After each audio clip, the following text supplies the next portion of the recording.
3-ton hunk of steel. Freaky, right? Well, why not just ask them to stop? Or better yet, volunteer to text for them. It might be a little awkward, but believe me, you'll live. Learn more at stoptextstoprex.org. Brought to you by the Ad Council and the National Highway Traffic Safety Administration. News Radio 690 KTSM. Live from the KTSM AM 690 studios, it's Talk El Paso with Andrew J. Polk. Be a part of the show by calling 915-544-KTSM. 915-544-5876. Or comment online on our stream at facebook.com/Talk El Paso. It's 4 p.m. Mountain Time, and that means it's time to talk El Paso with Andrew J. Polk. Thank you all so very much for joining us here for Talk El Paso, airing live on News Radio 690 KTSM. I'm your host, Andrew J. Polk. Thank you for tuning in, however you may be doing so, be it on air, online, live streaming through the free and reliable iHeartRadio app, or joining us over on the various social media pages we're up on these days, facebook.com/Talk El Paso, the Talk El Paso channel over on YouTube, Twitter at Talk El Paso, or twitch.tv, Andrew J. Polk.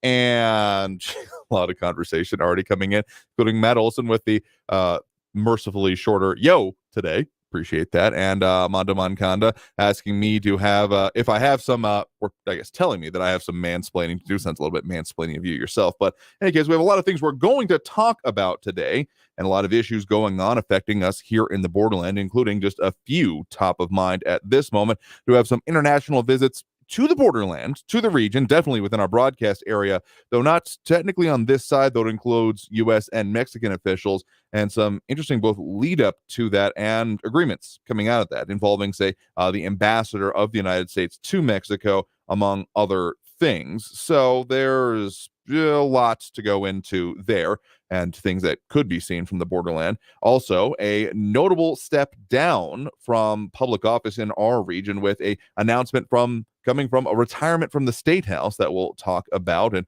hopefully have a little bit more on a little bit later on. And some other interesting confirmations like, being stupid on the mountain at night doesn't, regardless of where you're coming from, still has repercussions, and some confirmations coming up in that way. And Matt Olson announcing to give me a break with the short yo today, since tomorrow is Friday. Yes, Friday is always coming. If Friday ever not coming, frankly, we got bigger issues, but we'd figure something out on this. So there's a lot to go into today. And our interview today was able to speak with someone regarding the Raise the Wage Act of 2023. We've been having a bit of conversation on that in our region and on our airwaves, so thought to finally get it going.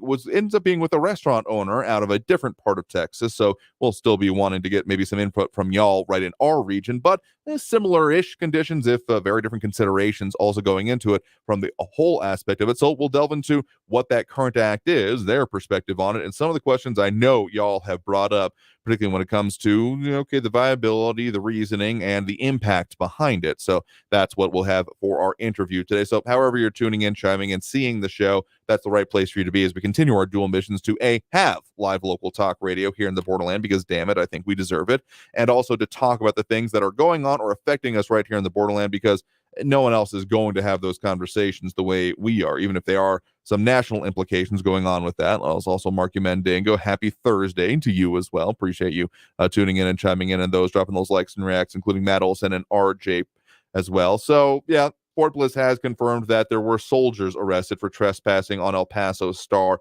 on the mountain, and that's just a dumb thing to do. I don't really know of any other way to put it, but Fort Bliss says their statement on this, saying, quote, "We will continue to reinforce the importance of respecting the community. We value our special relationship with the city of El Paso and appreciate the importance of the Star on the mountain to the local community." I mean, okay, maybe not stupid, maybe too strong. Boneheaded?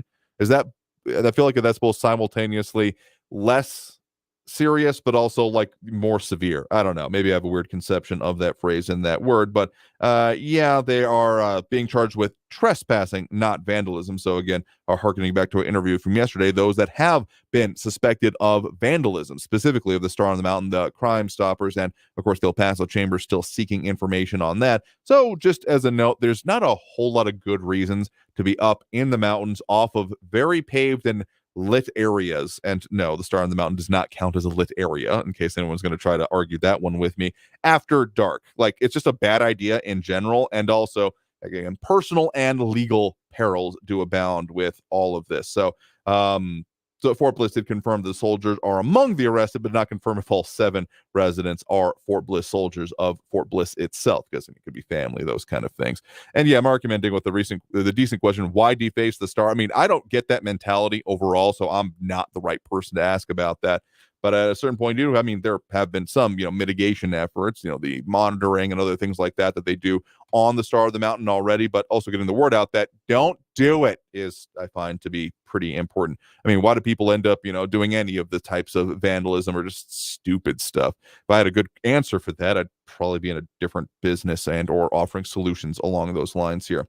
But of course, some of the other ongoing issues in our region, definitely that of immigration and border security. One particular issue from our news partners at KFOX 14, El Paso police investigating after a body was found in West El Paso near Paisano and Executive Center Boulevard. Not a whole lot of details on that there, but just given the location and the area where it may have been, if it was going to be near the Rio Grande, that's right there, or some of the border crossings, I have certain assumptions about implications coming from that, but there's a whole lot more that has been getting discussed in our region, if not exactly in El Paso, from El Paso Matters, elpasomatters.org specifically, U.S. to help Mexico with training equipment to help slow migrant flow, noting that a couple of officials, including the U.S. ambassador to Mexico, Ken Salazar, and Chihuahua Governor Maria Eugenia Campos, were there in Ciudad Juarez and visiting some of the nearby regions yesterday, actually, on the 26th.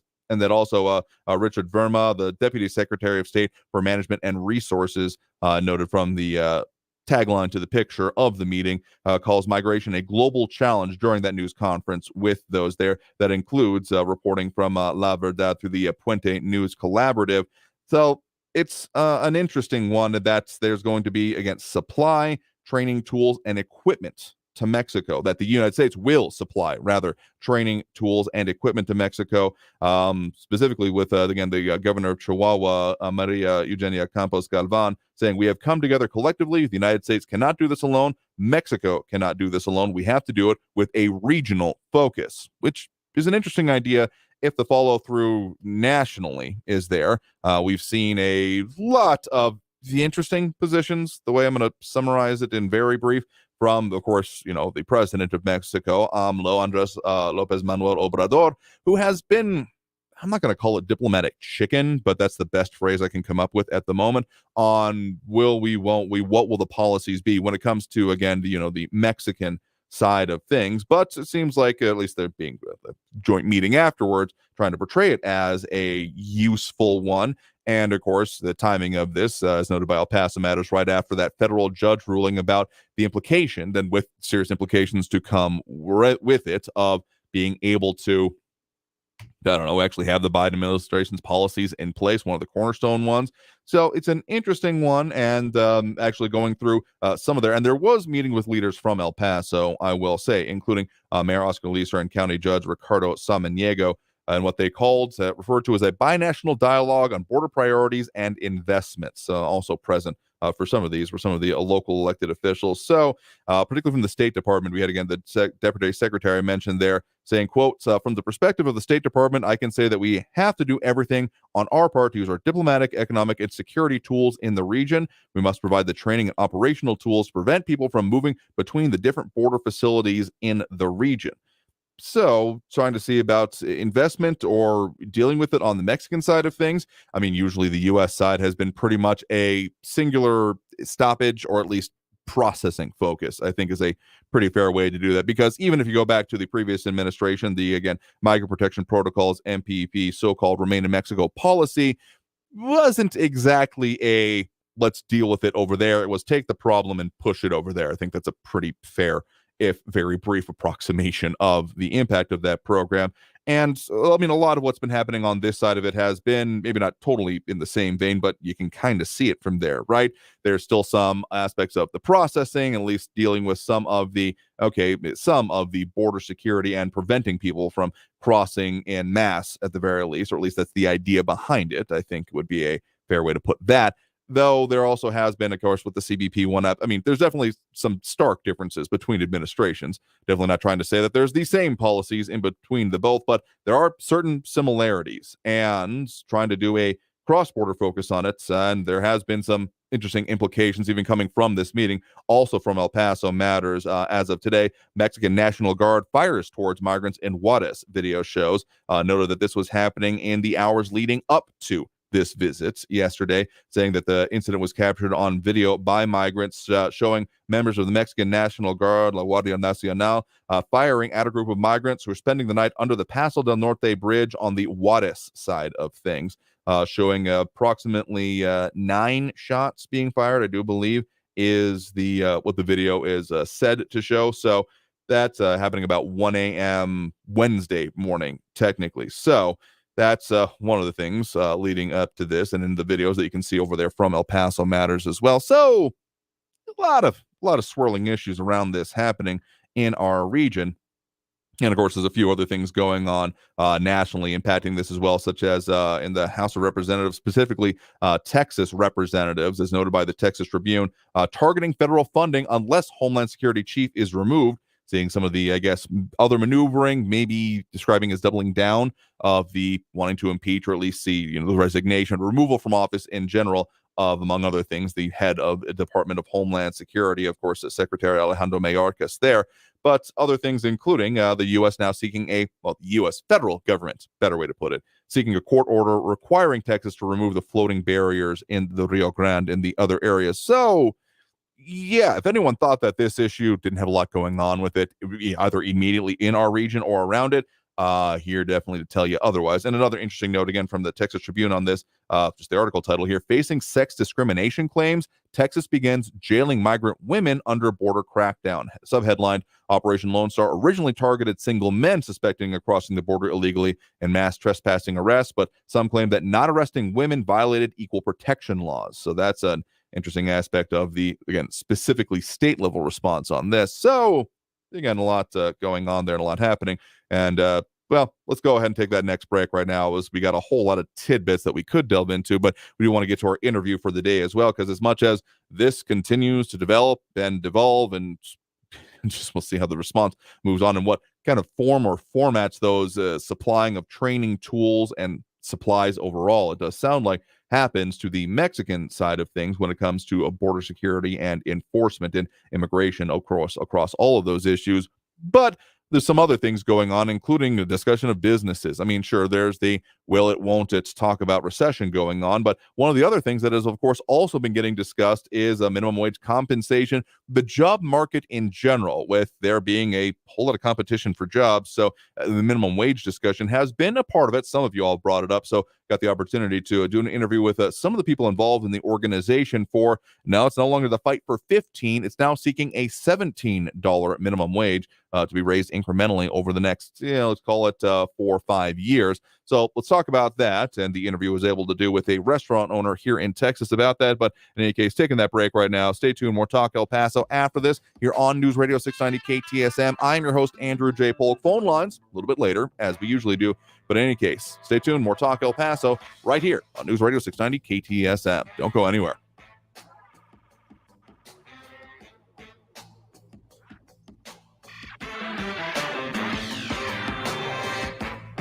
Traffic all day. News Radio 690.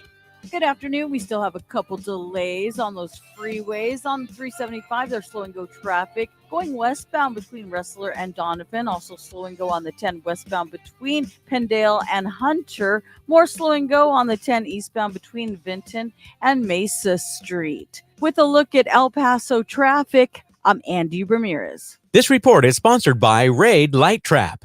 The new Raid Essentials Light Trap uses light to attract, then trap flying insects like fruit flies and mosquitoes, turning your home into restricted airspace. For insecticide-free protection that's people and pet-friendly, get new Raid Essentials Light Trap. Protection for all, peace of mind for you. For over 40 years, Mazer Security Alarms has proudly served El Paso with superior service and protection. Locally owned and operated, Mazer Security Alarms created Super Switch technology to prevent false alarms and keep your business and family safe. You can afford the best. For your free quote or to upgrade your existing system, call Mazer Security Alarms at 915-590-0033. That's 915-590-0033. Mazer Security Alarms. The Window Depot is more than a window store. The Window Depot is a one-stop warehouse with everything you need for your complete home remodel. Shop the aisles of pre-built cabinets in a variety of colors, granite and quartz countertops, sinks, skylights, and hardware to complete your project. Need a custom order? We can help. Our designers offer free design services and can special order everything you need for your kitchen or bathroom remodel today. Shop thewindowdepot.com or find a location near you. The Window Depot, more than a window store. The podcast Outlaws, The Good Thief tells the story of the Robin Hood of Greece. Follow this fugitive's trail from Athens to mountain hideouts and discover how this bank robber who shares money with the poor has stolen the hearts of the Greek people. They say Paleokostas has given a lot of money to poor people. Like, he'd steal a car from a village and return it with a bag of cash on the seat. Listen to Outlaws, The Good Thief on the iHeartRadio app or wherever you get your podcasts. At Simply Safe, your safety is the only thing that matters. Introducing 24/7 Lifeguard Protection, only from Simply Safe Home Security. Now, monitoring agents can see and speak to intruders through our new indoor camera to help stop crime in real time and for fast police response. Get 20% off any new system with Fast Protect monitoring at simplysafe.com/radio. Advanced home security, 24/7 professional monitoring for less than $1 a day. There's no safe like Simply Safe. Next Thursday, you will be caught in an extreme flash flood. Disasters don't plan ahead, but you can. Talk to your loved ones about making an emergency plan. Get started today at ready.gov/plan. Brought to you by FEMA and the Ad Council. News Radio 690 KTSM El Paso. Live from the KTSM AM 690 studios, it's Talk El Paso with Andrew J. Polk. To be a part of the show, follow on Facebook at facebook.com/Talk El Paso. Now here's your host, Andrew J. Polk.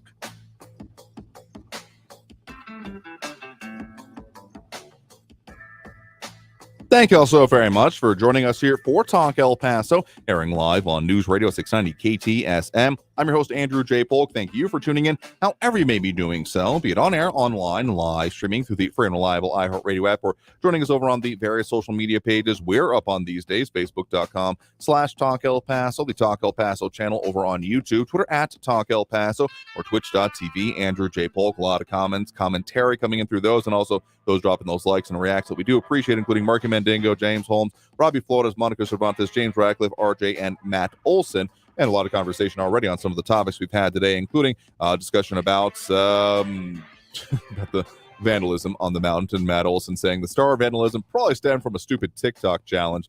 I feel like if you say that app's name 3 times, something like that will happen. So I'm going to refrain to it from here on out. But, I mean, it just seemed like a lot of things end up originating that way, though. This was a variety of ages that people found up there recently. So I'd just say it's a dumb thing to go do. Don't do it. Anyway, the conversation about one other thing going on today, of course, is that's minimum wage discussion that's been going on. It hasn't been one of our major focuses on this program, but y'all have brought up in certain ways. It's been coming up in recent weeks in any case. So got the chance to have an interview with some of the organization behind what has now been filed as, let me pull it up here, the Raise the Wage Act of 2023, which would seek to, it's actually over 6 years, but it does begin this year, if again passed, it would actually seek to, over 6 years, raise the minimum wage in everywhere across the country to, the actual phrase is $17 an hour, and then also raise the tipped wage up to that by then 2029. Basically, you're looking at that level being reached by across most categories, including a youth wage, and even pretty close with the 14C, the economic, or the technically the individuals with disabilities rates, as we also have Ida Beza Gardner joining us over on the social media. Hello and wave to you as well. And would then index it to the median wage going forward. So was able to have a conversation with a restaurant owner actually out of Austin, Texas. And so knowing that we're talking about a restaurant here, wasn't totally aware that that was who we're going to be speaking to on this, because there are a lot of individuals and different people that are a part of the organization trying to talk about this issue. So don't worry, I'm not trying to only talk with out-of-town restaurants on this. We will be seeking feedback from some more local ones. But again, was able to speak specifically there with, again, the owner of the restaurant there in Austin, Adam Orman, co-owner of Loca de Oro restaurant. So let's talk about that and hear that interview from them. So here is that interview. Enjoy. Joining me now, we have Adam Orman, co-owner of Loca de Oro restaurant in Austin, Texas. Thank you very much for joining us today. Yeah, my pleasure. Thanks for having me.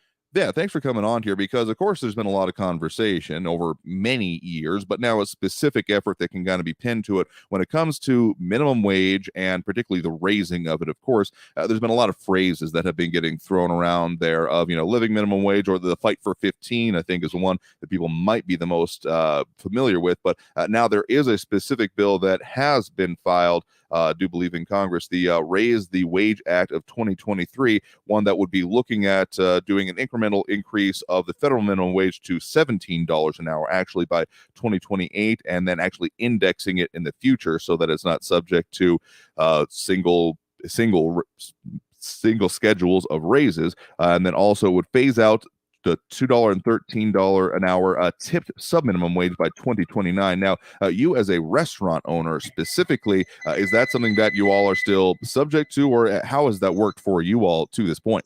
Yeah, well, it would be, and I just want to make sure it's $2.13. I think you got some of the language got mixed up in there. So the sub minimum wage certainly right now is $2.13 an hour. Sure. And of course, you have to make tips to get up to $7.25 an hour, or your employer has to get you to that level. But and that has been in the same. That hasn't changed since 1991. So we've been at $2.13 for over 30 years now, even as the federal minimum wage went up to $7.25 early on in the Obama administration. And yes, in Texas is, as you probably know, is a $2.13 an hour state. So we could pay that. We have a pretty. Never paid anyone at the restaurant less than the federal minimum wage, and right now we do something where we take in a service charge so that we can pay everyone, so that we can share that with the entire restaurant and pay everyone who works there at least $17 an hour, and then they get any additional tips on top of that. So we've tried really hard to make sure that our guarantee for all of our employees stays close to what the city of Austin living wage is. But I know that it does, it will impact a lot of people, because not all restaurants, a lot of restaurants still pay the sub minimum wage because you can. And obviously it's a lot less expensive to pay your employees to pay your employees less money. But I think that there are a lot of really good reasons to move away from that model. And I'm, happy to get into what some of those are. And I think that there are a lot of ways to do it without negatively impacting your business as well. Yeah, particularly that part of it, because it sounds like you have essentially, in a nutshell, already made adjustments to be effectively at these levels, but we're still wanting to see this be done as not necessarily a, hey, can your business be modified to do this on its own, but rather as a movement that will be happening over the next, few years, according to this bill, by 2028 or 2029, depending on the minimum wage or that tipped wage, right? Yeah, and it'll be easy, and that's what we've been fighting for. We worked to help found an organization in Austin called Good to help them move to a place where they can provide fair wages, where they can provide paid time off and other benefits for their employees that aren't necessarily typical in the hospitality community. So there's a lot of different ways to do it, and it will all be easier if we're in the same place. And if we all agree that $2.13 is not a fair wage, and that having people rely on tips in order to pay their rent, pay their utilities, is not a great system. I mean, tips are incredibly fraught. The restaurant industry has more sexual harassment complaints than any other industry, based on EEOC reporting, and a lot of that has to do with being dependent on your managers and your hosts and your cooks to get the best tables, to get the best sections, to work on the nights when the tips are going to be best. And then, of course, also to be dependent on customers to tip. And then at the very least, to be dependent on the fact that the wind doesn't blow your receipt away and you don't have any record of that tip. So sexual harassment is definitely one really great reason to move away from tipping. 70% of our workforce across the country is female, and of course, female workers are subject to more sexual harassment than male. So we don't want to be discriminating against the vast majority of our workforce. The second really good reason has to do with how people tip, and there's a lot of evidence that tipping depends much more on the sex and gender and race of your server than it does on the quality of service. So that's another thing, that we want to get away from as a business.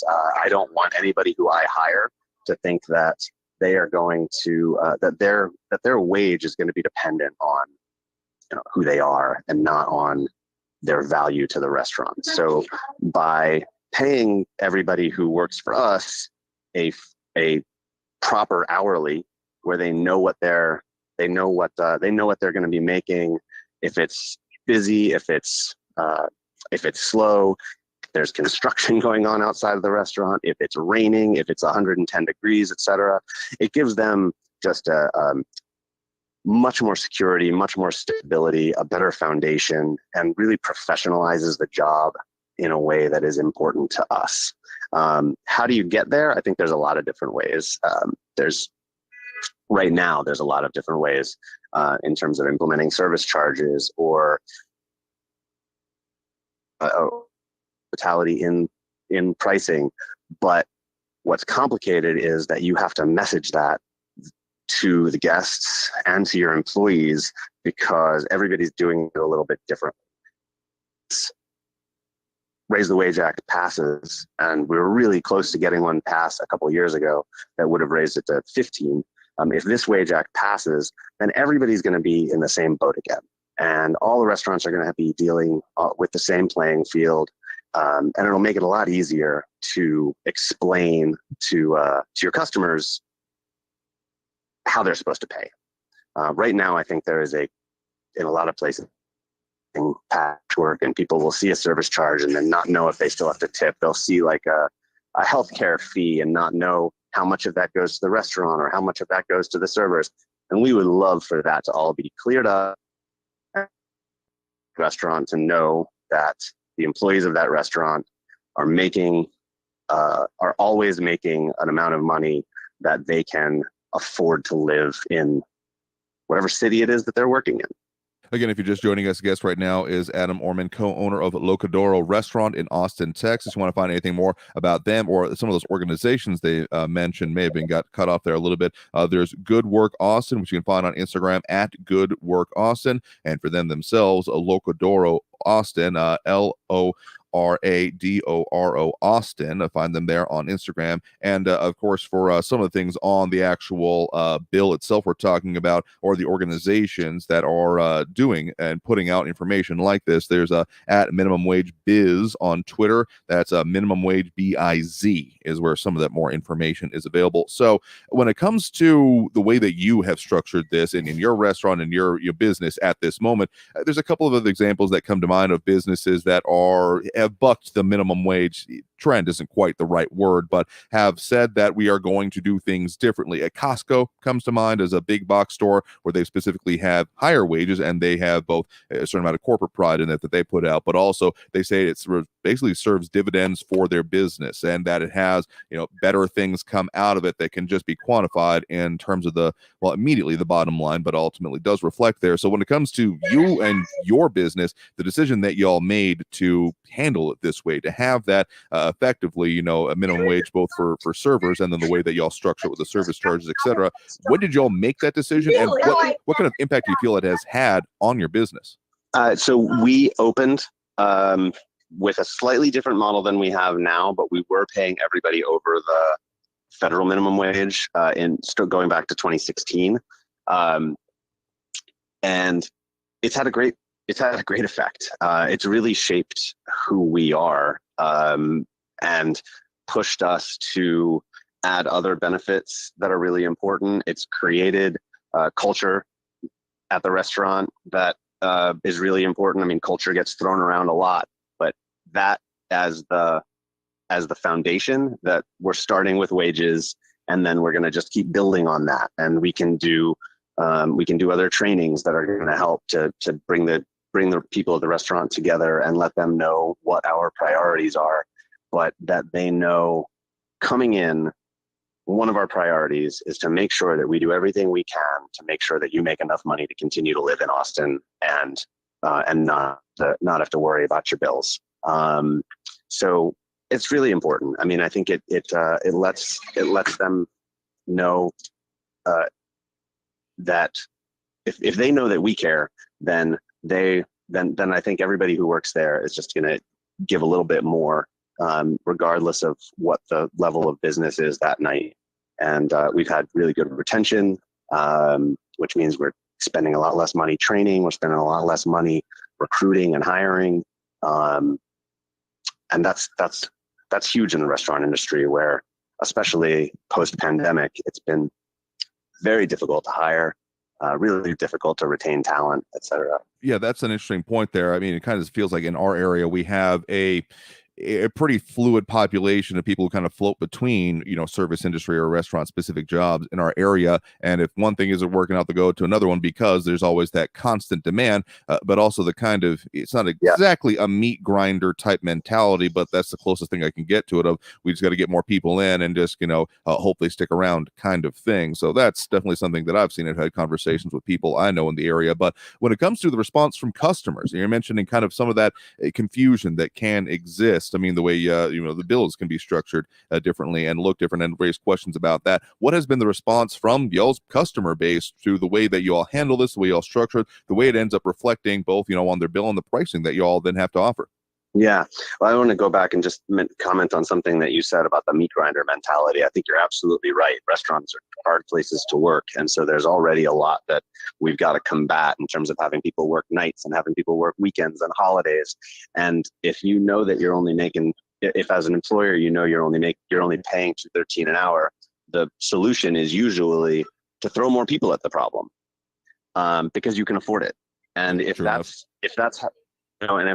how you're, if that's what you're doing, then everybody there knows that there's a level of expendability that we try and get away from. As to customers, it was harder early on for sure. I don't know, as we didn't know how to message to our guests as strongly or as clearly as we do now. Now we do it pretty simply, but all over the place. It's on the website, it's on the menus. Servers know how to talk about it. They're proud of it.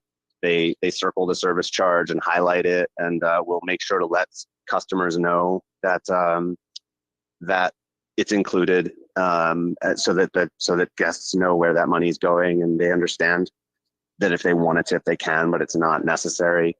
So I think that we more often than not now get people who want to support us, and who will say in social media reviews that they had seen something about us. I often I talk a lot about how people will come in for the labor policy, but they're only going to come back for the pasta. Nobody's going to go to a restaurant twice just because they pay their employees in a different way. So they'll see something, they'll hear this interview and they'll check us out, because it seems like it aligns with their values, but they're only going to come back if we have good food. And so that's a really important part of what we do also, is just, making sure that we're still a really good Italian restaurant. And, doing business in America right now is expensive. If we're trying to buy ingredients from local farms that are practicing sustainable agriculture, and we're trying to pay everybody in a way that they can still afford to live in Austin, it's not cheap. And that's reflected on the menu. But I think that we try really hard to make sure that what we serve is still a value given those constraints. I hope that if that makes sense. I would say it does. And again, if you're just joining us, again, this is Adam Orman, co-owner of Locadora Restaurant in Austin, Texas. Again, find them on social, Locadora Austin, on Instagram. Also, the organization he was mentioning that they work with in their area, Good Work Austin, also on Instagram. And again, for information on kind of the overall, way we're getting this interview and the let's talk about that Raise the Wage Act of 2023. There's a Minimum Wage Biz on Twitter, Minimum Wage BIZ, again, on Twitter. So on the flip side of this, where of course there is those that say, hey, you have the choice to run your business and as you see fit. If this has worked out for you, great. But that requiring it for all businesses, particularly, the restaurant sphere, or of course going much beyond that, beyond the tipped workers, as this does have that $17 then minimum established by close to the end of the decade, that could then put businesses out of operation. Those that have, just certain needs, and for the demands of customers, they will no longer be able to operate. How do you respond to people like that beyond, what you've done with your business? I'm sure you've had feedback on that as well, but that requiring everyone to do it that way could have significant impacts beyond this. It's complicated. We're always afraid of continuing to drive up the cost of living, but I know that there's not a whole lot of evidence that raising the minimum wage does that on its own. And there is a lot of evidence that states where there has been a one fair wage have thriving restaurant hospitality industries. California's had one fair wage since the early 70s, and all of the same chains that exist in the rest of the country also exist in California and pay their employees by California's laws, there, and they just pay them less in the rest of the country. Washington, there's 8 states right now. Nevada, I believe. Sorry, I'm blanking on the whole map, but there's a number of states, and some of them are the ones with the kinds of hospitality communities that people move across the country to go be a part of. I just think that argument that businesses are going to close and people are going to lose jobs is the argument that business associations use for any mandate, whether it's paid sick leave or, going back to the early 1900s, if it's, the 40-hour work week and child labor laws. And there's too much evidence to show that too many businesses will exploit their workers in as many ways as they can if these kinds of regulations aren't in place. And I think we can all agree that $213 an hour and $7.25 are not viable hourly wage just about anywhere in America. Well, I'm going to go for anywhere in America in 2023. And finally, one of the other things that we were talking about this primarily from your perspective, again, as a business owner, as the operator of a restaurant in the service industry specifically, but one of the other things that often comes up in this sphere when we're talking about, minimum wage, that it is an entry-level position. It's a starting point. And you particularly mentioned that you have done, development of your staff, retention of it, and you have, made them and turned them into a team effectively, it sounds like. And so an argument is that for those that want to make more than that, it's not that there are no jobs available to that, but they often take more time, development, invest in themselves. And so that if they're wanting to find a better wage, a better living wage in areas that they need to look for, therefore better employment or something to develop their skills to one that justifies that. How do you respond to people with that kind of a mindset in response to a bill or an effort like this? These are skilled jobs. These are jobs. $17 an hour is an entry-level wage in a lot of places. But even so, people at a lot of restaurants are making more than that, and they deserve to.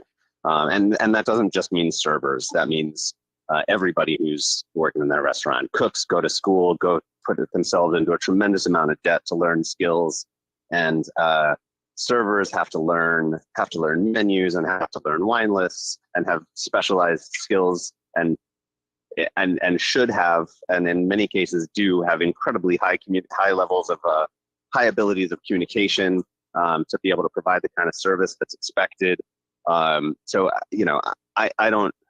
These are jobs that have been undervalued for too long.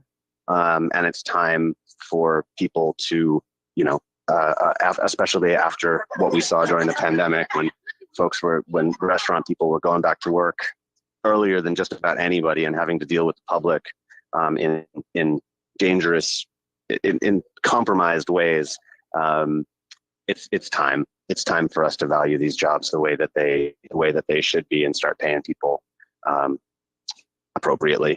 Again, guest right now with us has been Adam Orman, co-owner of Locadoro Restaurant in Austin, Texas. Again, find out information about them or some of the organizations they work with in their local area. Good Work Austin on Instagram, or Locadoro Austin on Instagram as well as again, Minimum Wage Biz, provider of this interview or connector of us to the ones talking about this, a Minimum Wage BIZ over on Twitter. So, Adam, thank you very much for taking the time to speak with us about this, the issues, the way you see them, and the overall effort here today. Yeah, absolutely. Thanks for giving this so much time. I really appreciate it. So with that, we'll go ahead and take that next break right now. Again, when we were pursuing this as a line of possible interview, because it has been being brought up and would definitely have impacts in our region, certainly. We didn't realize we were totally going to be with a restaurant out of our area. So not to say that we're trying to snub any of the people who have said they've been involved in restaurants or any of our specific local ones. So particularly now, as we do it on this show, we can comment on that. We've had a few coming by that we've been popping up on screen. But if you want to add your 2 cents, of course, we'll get to that as soon as we get to the phone lines. And if you want to chime in on that in this whole effort, that's kind of the way we do it there. So we'll go ahead and take that next break right now. Back after this break, talking more about some of those changes coming from the State House, or at the very least, a vacancy that's going to be leading to some changes at the State House, at least from the local delegation. So stay tuned. More Talk El Paso after this break here on News Radio 690 KTSM. Stay tuned.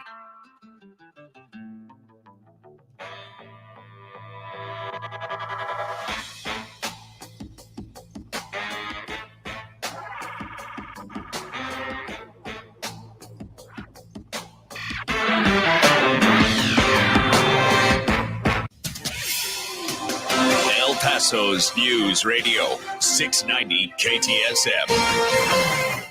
Hello, everyone. This is Robert Olguin with your KFOX 14 news update. A man has been arrested and accused of burglarizing the Most Holy Trinity Catholic Church in Northeast El Paso. Officers arrested 27-year-old Isaac Jordan Soto Olivares. Police responded to the church last Monday. When officers arrived, they saw several items strewn throughout the church, including crosses that were turned upside down. Officials said that Soto Olivares was seen on video causing an estimated $4,000 in damages. He is being held on a $15,000 bond. El Paso police are investigating after a body was found in West El Paso. The body was found at the intersection of Paisano and Executive. It happened at about 10 o'clock this morning. It's not known how the person died, although that area is a place where undocumented immigrants have been detained, and the El Paso Border Patrol has reported more than 60 migrant deaths so far this year related to the heat. This has been your KFOX 14 news update. I'm Robert Olguin.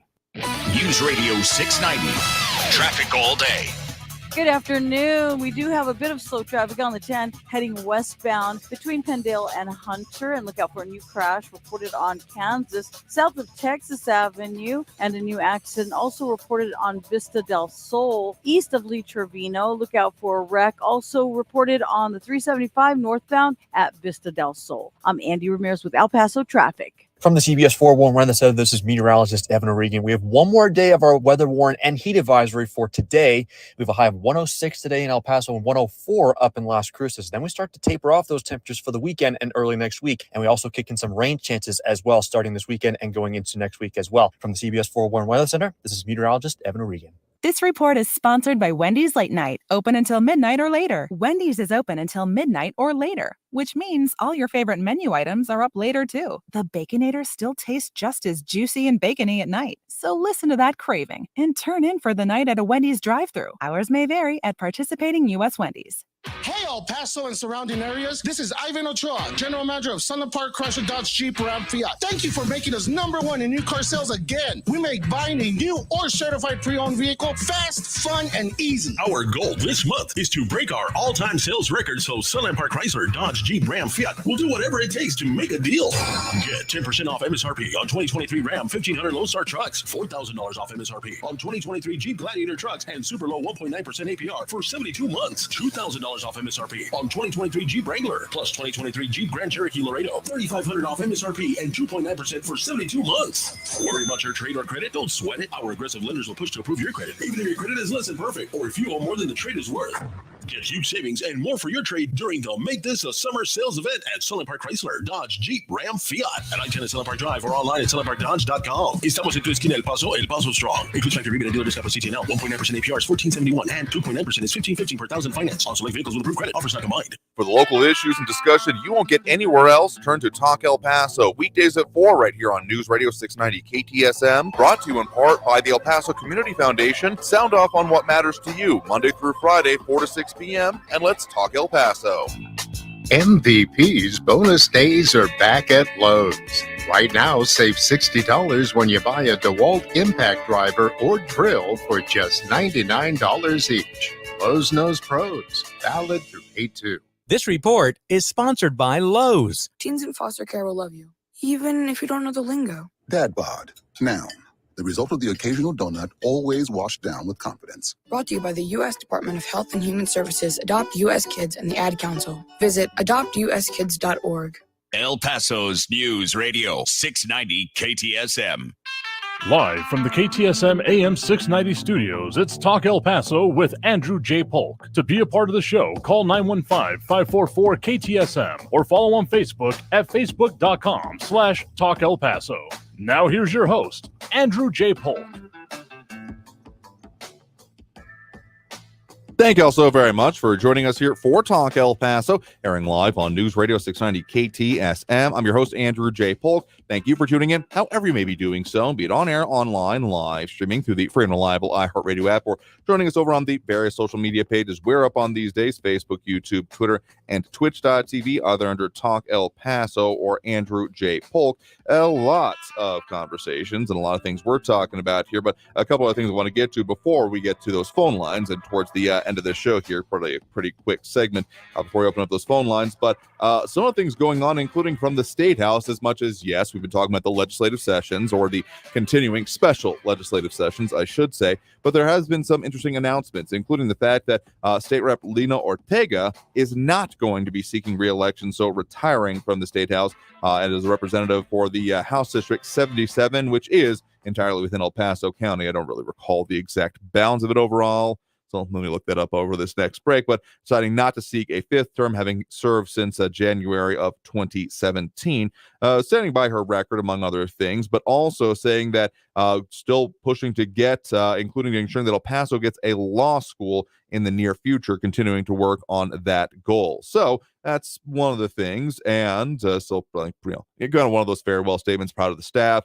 and support from the community, the things that have been focused on. So, well, see if we can get them on the line with us here before too long to talk about those, and of course, what's still going on, because even before we get to that next election, 2024, there's a lot to be done, and that's not really going to be the problem with Rep. Ortega here, but it's kind of one of the problems with the structure of the state legislature overall, that okay, you have to do the stuff before session, right? If you're wanting to have any effect during that session. So with the elections happening then right before they go into session, November, and then they go into session in those odd number of years right after it, meaning that you got no time to hit the ground running. You better hit the ground running, I guess is the way to put it, because if you're not ready to go, basically, if while you're still waiting to find out if you have the seat or not, you're not developing legislation, working on issues, you're going to be totally adrift on the winds of fate, or more likely the priorities that everyone else has, which there's an argument to be made that that's pretty much how the legislature works anyway, that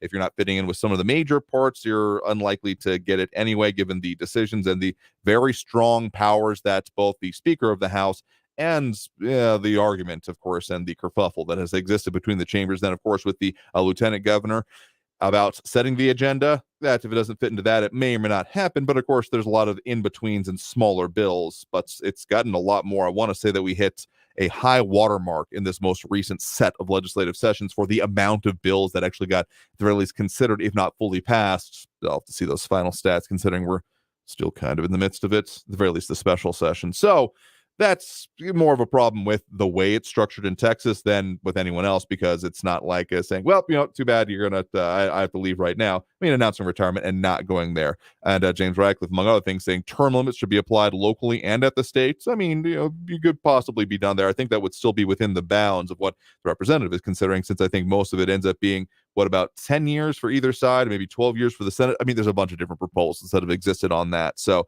I guess that's up for debate here. But with that, we're going to go ahead and take that next break, and that'll take us to the top of the hour. But we will go ahead and open up those phone lines as we usually do at this point during the program. So if you're wanting to get on the line, add your 2 cents. Particular invitation for anyone involving restaurant or service industry here in town. We are going to have more conversation about that Raise the Wage Act, but, well, the local input is certainly, of course, expected and encouraged as well. So, of course, that number to call if you're wanting to get on the line, 915-544-5876, 915-544-KTSM. Back after this break with more Talk El Paso here on News Radio 690 KTSM. Stay tuned.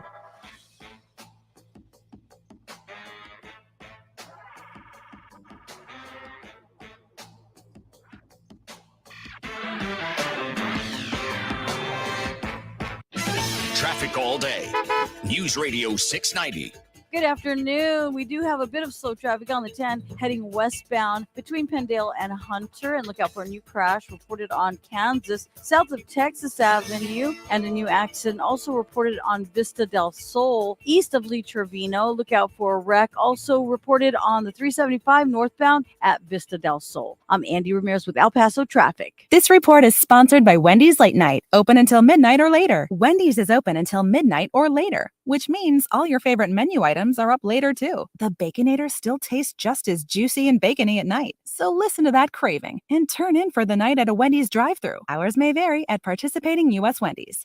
Hey, Sean Hannity here from my friends at Lone Star Transfer. If you felt like booking your timeshare was difficult in the past, you know it's recently been almost impossible.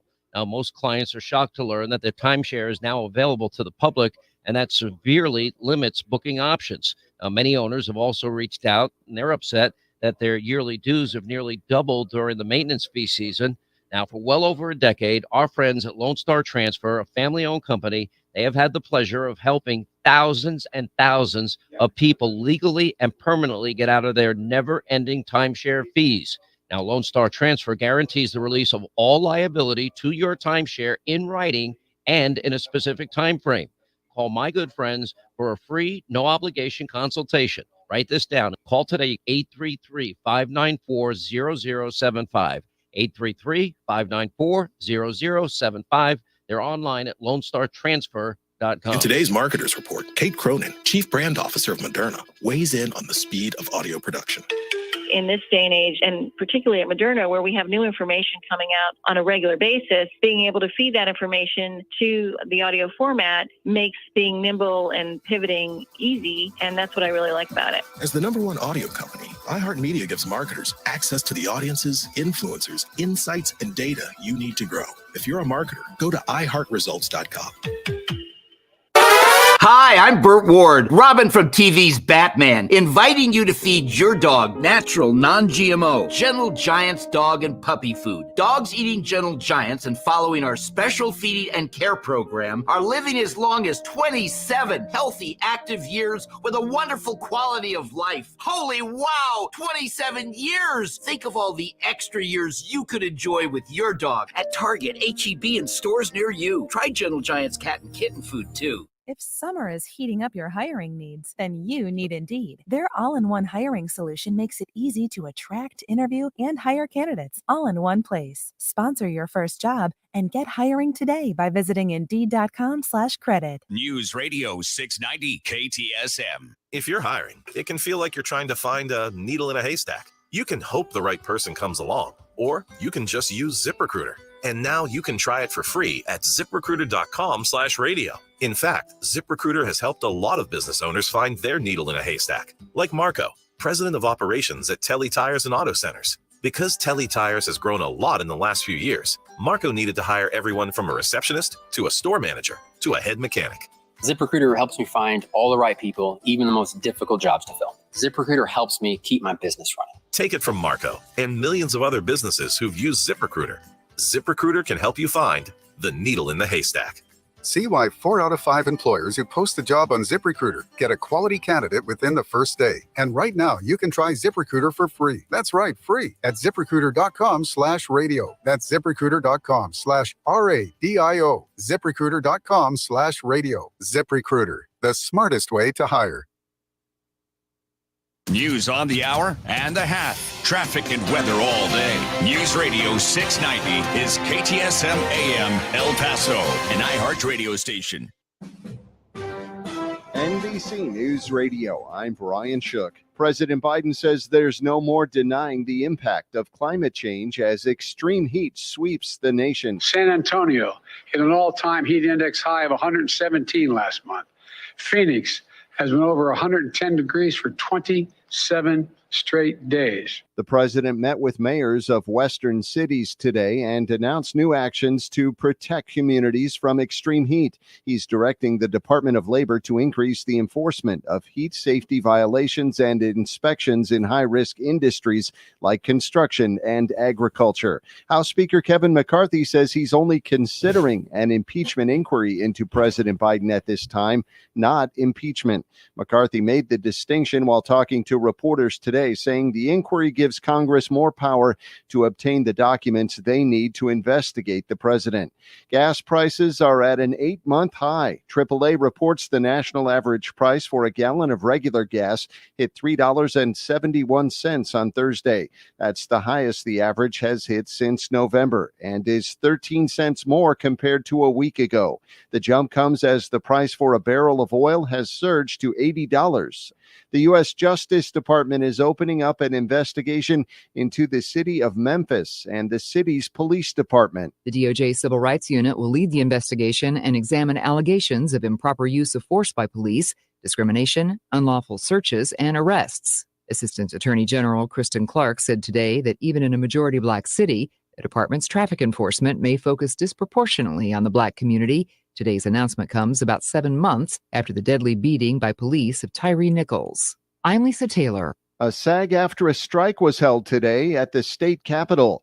You're listening to the latest from NBC News Radio. Members of the Congressional Bipartisan School Safety and Security Caucus will tour the site of the Parkland School massacre before the building is torn down. After I walked through that building, I came out of walking through that war zone, and I said, I need every member of Congress to walk through that building. That's Max Schachter, whose son Alex was one of the 17 victims murdered in the Parkland School shooting on Valentine's Day, 2018. He will lead the bipartisan group of congressmen through the 1200 building at MSG High School on August 4th. We've been fighting for policy change at the highest levels over the last 5 years, and nothing that I've done will compare to having members of Congress walk through that building. All of Congress has been invited so they can witness the aftermath of a school shooting and the horrific impact it's had on Parkland. Karen Curtis, Miami. A new survey revealed half of Americans see China as the largest threat to the U.S. economy and national security.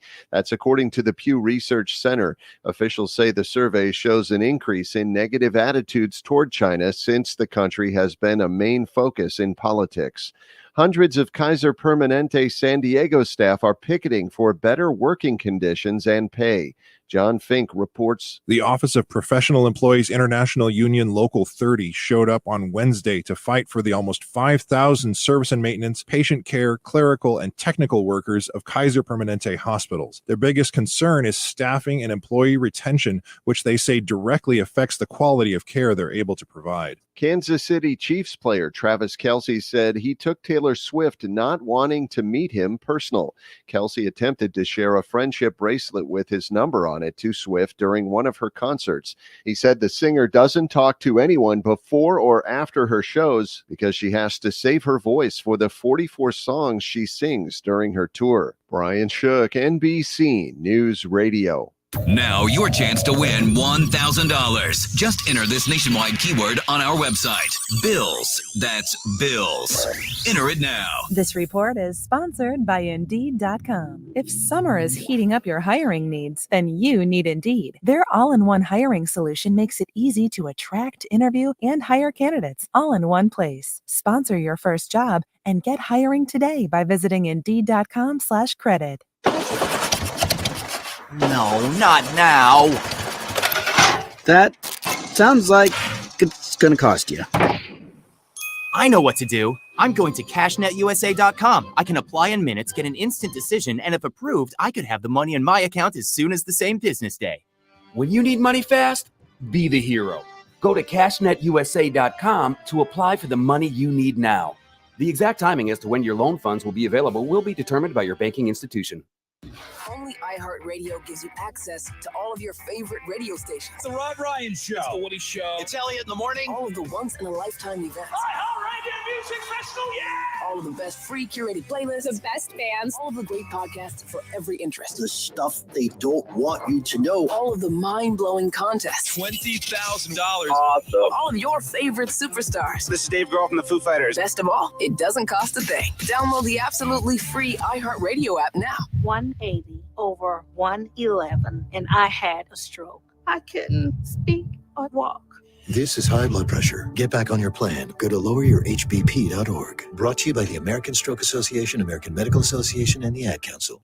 Stay tuned and stay informed with News Radio 690 KTSM, an iHeart radio station. News Radio 690 KTSM El Paso. Live from the KTSM AM 690 studios, it's Talk El Paso with Andrew J. Polk. To be a part of the show, call 915-544-KTSM or follow on Facebook at facebook.com/Talk El Paso. Now here's your host, Andrew J. Polk. Thank you all so very much for joining us here for Talk El Paso, airing live on News Radio 690 KTSM. I'm your host, Andrew J. Polk. Thank you for tuning in, however you may be doing so, be it on air, online, live streaming through the free and reliable iHeartRadio app, or joining us over on the various social media pages. We're up on these days, facebook.com/Talk El Paso, the Talk El Paso channel over on YouTube, Twitter at Talk El Paso, or twitch.tv, Andrew J. Polk. A lot of conversations, a lot of things going on, and primarily over the Facebook is the main one. It's the one that we've had the longest, and so that's where most people tend to congregate, and definitely Thunderdome comments, but people chiming in there as well, like Bernadette Bandicoot, the good afternoon, certainly to you as well, and John Brazelton chiming in with still liking the heat and claiming his plants do too, saying, mowed my grass today, my backyard weeds love this 100-degree plus weather. I know you've been wanting to see that streak continue. You do have some, well, the forecast isn't looking favorable if that is your goal, as much as it, if you call it a goal, your hope anyway, because we are looking at a cool down, relatively speaking, I do believe, over this weekend and into early next week, like cool down to like the high 90s. So relative cool down, let's just put it that way, as opposed to like, no, it's not going to be 70s and lows well below that or anything overnight. But I'll just say again, I have really come to appreciate the difference between 100 degrees and 110 or above in recent days. But, of course, a lot of things going on. I will say, as much as we were talking about elected officials, there was a question I realized I left hanging from yesterday, and that was about the previous electoral record of, well, former Mayor Dee Margo, that he did serve in the 82nd legislature of the House of Representatives for the state of Texas. So I was mildly mistaken about which office he held. So it was the 82nd legislature, serving from 2011 to 2013 as a Republican. So that has happened previously. So I know some of those out there saying that, well, certain electoral chances are donezo here in town. So it's mostly about the way you run your campaign, I gotta say. Anyway, we do have a lot more to get to. And of course, those phone lines open if full up right now. That number to call, of course, is 915-544-5876-544-KTSM, and some other commentary on our guest there, including RJ saying crazy for gold Italian food and some references to Tony Soprano. I will say that. Louis Pinato saying, among other things, that wages should be market-driven, not mandated, as well as other conversations. It was Marky Mandingo saying his losses, he should watch The Sopranos. Different implications. Weren't they in...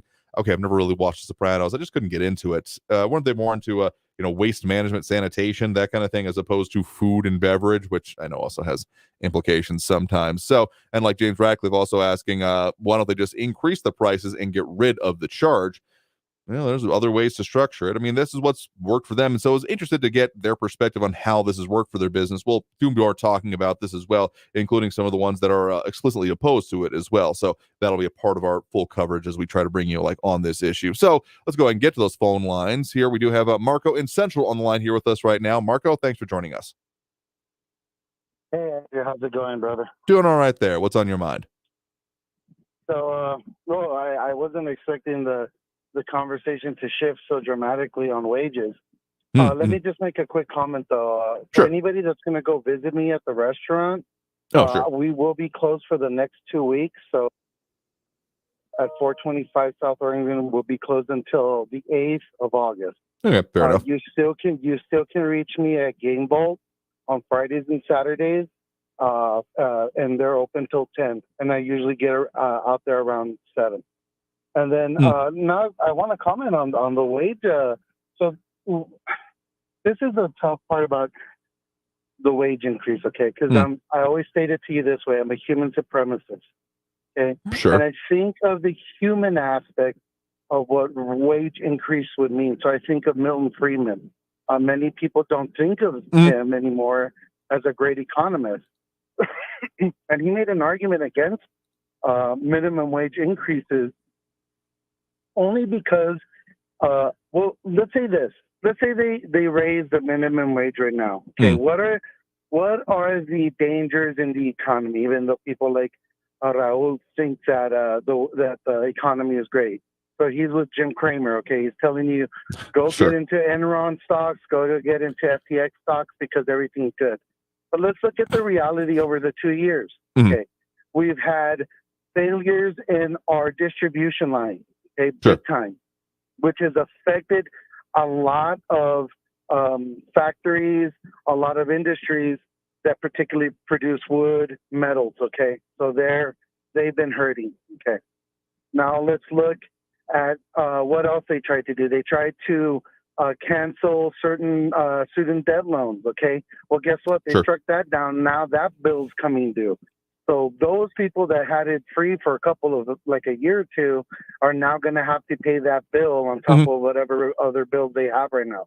So that moment of pause for that money leaving that particular family, well, that bill's now going to come due, which is, man, that's rough in itself. I feel for those families. I could have this discussion about school and how I feel that schools allowing students to do research is a bad thing. If the students are going to do research, they should get paid for it, but that's a whole other conversation. Yeah, okay, fair enough. And so we look at that. So now that's going to come due. And so now they're hoping for a soft landing on the economy. Why? Because we're about to have a string of new bank closures. Right now, JP Morgan's looking to absorb 2 smaller banks. I mean, this is happening right now. So anybody that says the economy is in good footing, they're fooling you, okay? Let's look at what BRICS is doing. BRICS is about to bring out their own form of paper currency because they're trying to move away from what? CBDCs, the central digital bank currency. And so you can raise the minimum wage to $100. If you don't do the front end of solidifying the economy, in other words, doing great tax cuts, rebates, getting rid of certain regulations and allowing the flow of the economy to go rather than socializing the economy the way we've done, I don't know if it matters. I mean, you could increase the wages all you want, but just remember this. If you increase the wages, everything else is going to come along with it. So let's talk about the technological side of this. Industries that can afford it will move away from people because they won't want to pay. So you'll slowly automate the system, whether you want to or not. That's how you get rid of people. And I can prove it to you. They've already done it with the electric company, the gas company, and the water company. They no longer have anybody there that you can go engage with. It's now the system or a person that's at a customer service center. They're slowly just getting rid of that, okay? So on that aspect, having high wages encourages businesses to get rid of their employees for computers or for a form of digital AI to take care of that. What's the other danger? You raise the minimum wage, cool. Now other industries are going to increase the prices because they're not going to brunt the blow of increasing your wage. It's the same thing that when they're like, well, we're going to increase taxes, the corporations never care because they'll just offset the increases to you. And so they never pay the increases. I know Democrats like to say, oh, well, let's charge the rich more. Well, you charge the rich more, they turn around and charge you more because they're having to pay these guys. And so it's never fair. So the best way to do it is how can we minimize the government in order to truly allow the private sector to dictate wages? Because wages would probably be better. People have forgotten that the minimum wage is there to have a stepping stone for young people going into the workforce. And so the conversation is a big conversation. It's not a nebulous, like, oh, let's just increase it because it sounds good. No, there are good effects and there are bad effects. Unfortunately, in this administration and under this economic atmosphere, I think it's a danger. You do that, especially if you have deflation, forget it. You're just asking for a depression. That's my opinion, though.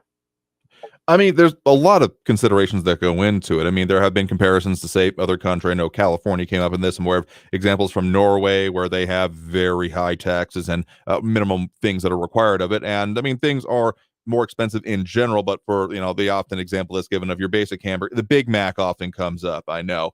And that it's more expensive, but not, I would say, egregiously so, particularly not the way things have been moving in this country and with costs in general overall. But again, it's about the balance of it. And I know that there are the conceptions of, what is a minimum wage job supposed to be? And there are different takes on it, like we heard from the guests we had on earlier and your conception of it there, and also the idea of what makes something viable or not. At the very least, there's another study I'm aware of that will probably be a focus of an interview that we'll have for y'all next week about how many jobs this would kill. One of those kind of ideas of it that we will probably talk. We're working on an interview on that perspective as well. So I'll say this, that the idea of moving towards AI, there was, I want to say, at the very least, could be seen around town in the last, let's call it 5 years, give or take. There was, I want to say, at least a unnamed chain restaurant, I'll just put it this way, that tried to have one of those, touch order screens installed at the front of most of the restaurants, and then they ended up going away pretty quickly. It was kind of a couple of different attempts on them, as it just, I guess, the tech wasn't there. It was not available. It was not good enough on the back end, but of course that's before the quote-unquote AI revolution that we've been seeing, where maybe more back-end systems could be handled automatically. Because sure, if you just got a punch the button, it has a certain outcome, that works one way. But if you have more detailed, more variability than just one option, I mean, like if you have you can get it in any color you want as long as it's black kind of situation, yeah, a certain amount of automation makes that simpler. But if it ends up being like having to deal with real live living breathing people, it gets more complicated. So we'll see how much, again, what is being called AI, but really are just really smart algorithms as opposed to any kind of actually thinking and self-aware system, is able to handle more of that. And I think we've seen more of that pop up to an extent. We've seen other chain restaurants in town that have begun deploying that kind of technology, even if I'm going to say it's clunkier.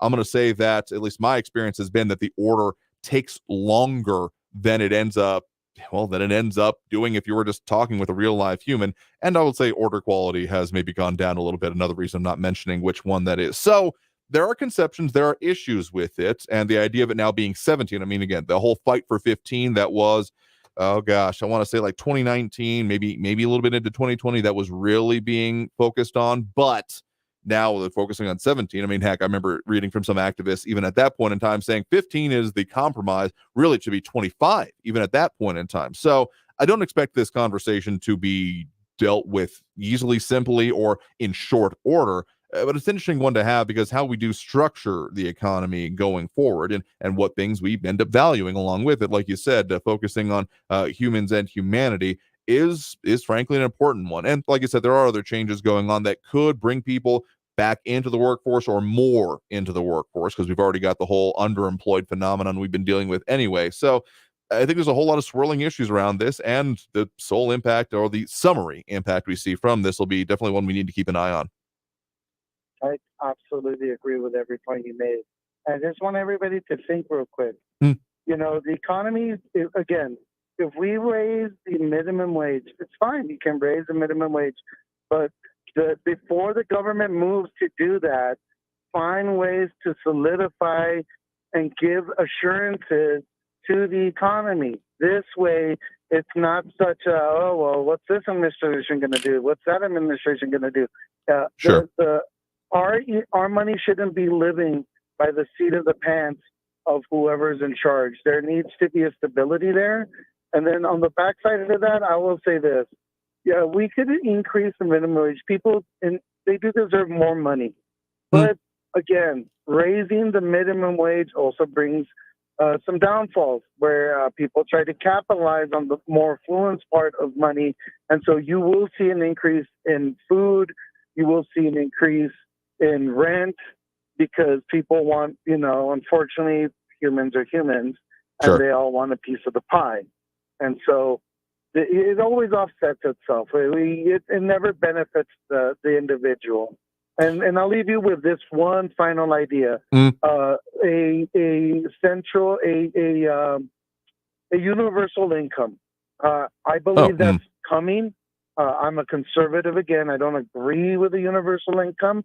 But what do you do when you have people that do not have the education to be able to work at that level with a level of technology coming?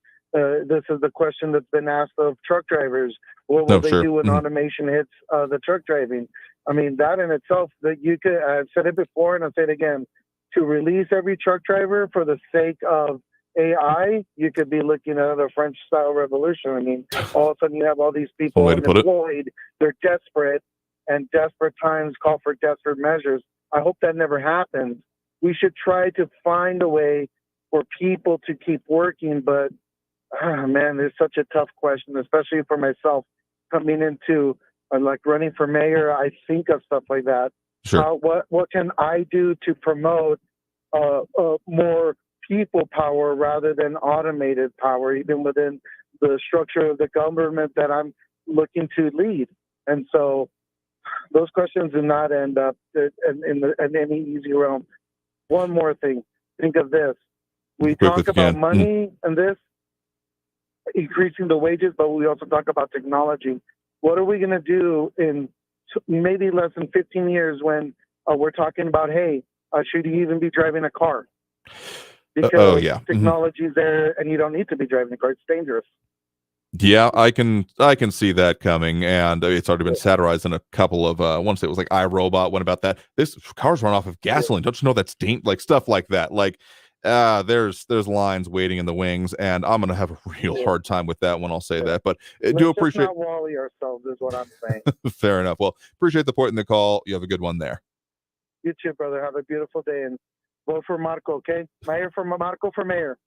Fair enough here. We'll do appreciate it. We'll be back here, taking that next break right now, back after this break. Got to take it right now. But again, that number to call if you want to get on the line, 915-544-5876, 915-544-KTSM. Back after this break with more Talk El Paso here on News Radio 690 KTSM. Stay tuned.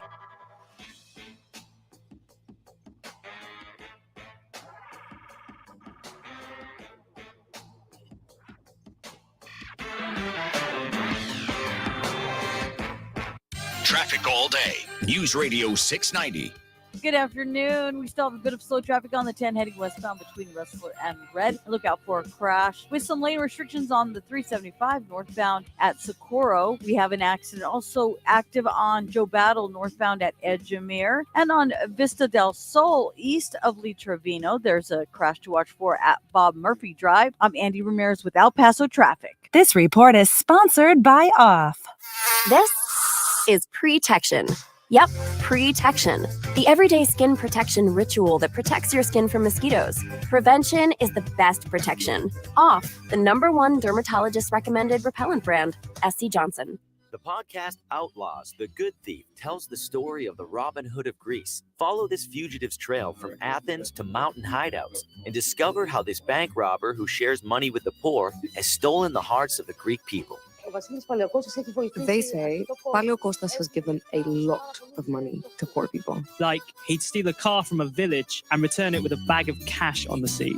Listen to Outlaws, The Good Thief on the iHeartRadio app or wherever you get your podcasts. Keep your family and livelihood safe with a stable security system from Mazer Security Alarms. Your trusted El Paso security expert since 1982. You can get the best. Systems start at under $35 per month with upfront purchase to lease options and $0 down payment packages available. Get the peace of mind you deserve with Mazer Security Alarms. For your free quote or to upgrade your existing system, call Mazer Security Alarms at 915-590 0033. Mazer Security Alarms. Your home is the place where you know your loved ones are secure. But the things that keep your home protected can't keep pests at bay. That's where RAID comes in. For 60 years, RAID scientists have worked to protect people around the world with trusted research, ingredients, testing standards, and product efficacy. RAID seeks to create a better future for all, especially the ones you love most. RAID, protection for all. If you're hiring, it can feel like trying to find a needle in a haystack. You can hope the right person comes along, or you can just use ZipRecruiter. Like Marco, president of operations at Telly Tires and Auto Centers. ZipRecruiter helps me find all the right people, even the most difficult jobs to fill. See why 4 out of 5 employers who post a job on ZipRecruiter get a quality candidate within the first day. Now try ZipRecruiter free at ZipRecruiter.com/free. ZipRecruiter.com/FREE. I adopted Bento in 2010 from a shelter. A lot of people know him as Keyboard Cat. That's just one adoption story that started at a shelter. Visit theshelterpetproject.org to find a pet near you. Brought to you by Maddie's Fund, the Humane Society of the United States, and the Ad Council. El Paso's News Radio 690 KTSM. Ruli's International Kitchen, your great little gourmet dive right off of I-10 and Executive Center on Mesa, 4176 North Mesa. They've always got new features, new things being worked on. If you check them out on social media, Ruli's IK for Ruli's International Kitchen, including experimenting for some of this week's features dishes with picanha. One of the best steaks of Brazil. And of course, they got their taco takeover with Chin Gon Chow happening this weekend. Well, tomorrow, actually, and then into Saturday as well, happening 9 to midnight both days. So check them out for that. Ways to stay cool with also their patio parties. And of course, their great features, locally familiar flavors with international inspirations going into them. Find them again online, rulisik.com. That's RULISIK. Or give them a call to make your reservation for your everyday occasion or those special celebrations. 915-313-4806. That's 915-313-4806. Live from the KTSM AM 690 studios, it's Talk El Paso with Andrew J. Polk. To be a part of the show, call 915-544-KTSM or follow on Facebook at facebook.com/Talk El Paso. Now here's your host, Andrew J. Polk. Thank you all so very much for joining us here for Talk El Paso, airing live on News Radio 690 KTSM. I'm your host, Andrew J. Polk. Thank you for tuning in, however you may be doing so, be it on air, online, live streaming through the free and reliable iHeartRadio app, or joining us over on the various social media pages, Facebook, YouTube, Twitter, and Twitch.tv, either under Talk El Paso or Andrew J. Polk. And of course, Talk El Paso brought to you in part by Sunland Park, Chrysler, Dodge, Jeep, Ram, Fiat. Find them, of course, 950 Crockett Street, right across I-10 from, well, it's currently Sunland Park Mall, but they'll stay Sunland Park, Chrysler, Dodge, Jeep, Ram, Fiat, at least for the foreseeable future, where they got their Make This the Summer events going on for you right now. Get up to 10% off of MSRP and a whole lot of other things, including employee pricing for all for well-qualified buyers. Again, 950 Crockett Street, Sunland Park, Chrysler, Dodge, Jeep, Ram, Fiat. And we're continuing on with, of course, the phone calls and taking y'all's commentary on the big issues affecting us here in the Borderland and beyond. So if you want to get on that line, okay, well, it's full up at the moment, but keep that number handy, 915-544-5876. 915-544-KTSM. And we do have on the line with us here right now Raul in the Northeast with us. Raul, thanks for joining us. Hey, Andrew. Well, some good news. I mean, there's so much bad news out there, you know, especially for Trump, who just got indicted again. But let's look at Bidenomics. I like that, by the numbers, okay? So over 13 million jobs created since he took office. Historic low unemployment. 3.7%, and an unemployment rate below 4% for the longest period since the 1960s. Menso Marco, okay, including record low unemployment rates for African Americans, Hispanic Americans, and people with disabilities. You remember how Trump used to brag on that all the time, on how record low unemployment rate for African Americans? He made a big deal out of it before he crashed the economy because he bungled the handling of the COVID, which was a hoax, you know, of course. But he took the shot and everything. Okay. You know, the highest labor market participation rate for women since the Bureau of Labor Standards series began in 1948, and more than 35,000 projects are already funded, and it's spurring growth in the communities across the country. Now, the S&P 500 year to date is up 18.65%. That's rocking, man. That's rocking. Last year, over the 1 year, 11.42. Again, a excellent return. So I don't know what world Marco lives in. Probably on what I call planet Trump's anus. Totally different planet. El Paso's record streak of consecutive days above 100 degrees heat reached 38 days on Sunday, okay? And it appears likely to continue for at least several more days. We hit 100 again today. I think we're in the 40s. Of more than 5 weeks at 100 degrees or higher. And that shattered the previous record of 23 days set back in 1994.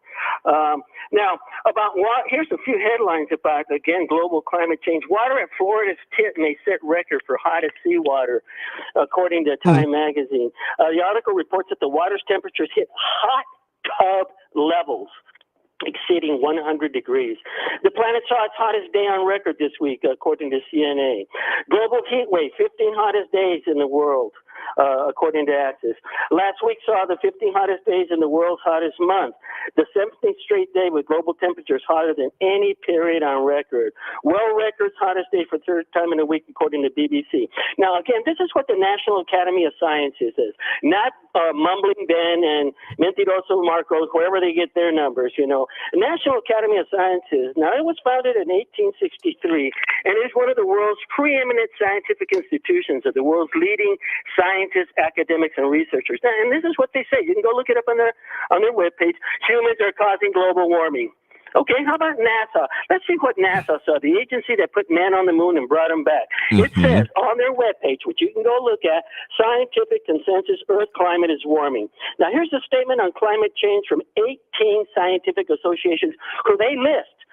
Okay, so we've made it clear that Friday is Friday, and if you want to talk about the things going on here at El Paso, those, 100-day temperatures, which I believe we're in the 40s of that streak right now, and of course, what to maybe do about that locally, and what would they do with it, opening of the cooling centers. Actually was able to, as kind of a preview for the El Paso History Radio Show this week, talking about the history of weather in the Borderland, or of the forecasting, the technology deployed, the way it's been measured in here, and frankly, how it works even to this day, including the operation of the cooling centers, them using some of those urban heat island indexes to help inform about how they should do with that. That's here, but not looking to do another repeat of the previous weeks of us just having this drag out brawl of stuff that is not affectable by our local level, or at the very least not in the scale you're talking about here. So if you're wanting to do that, Friday is always coming. But in terms of the local aspects of it, yeah, we are looking at and having had quite the streak. And one of the longest ones, you have to go back to 1994, and then you got one back in the 80s. I don't remember that date offhand,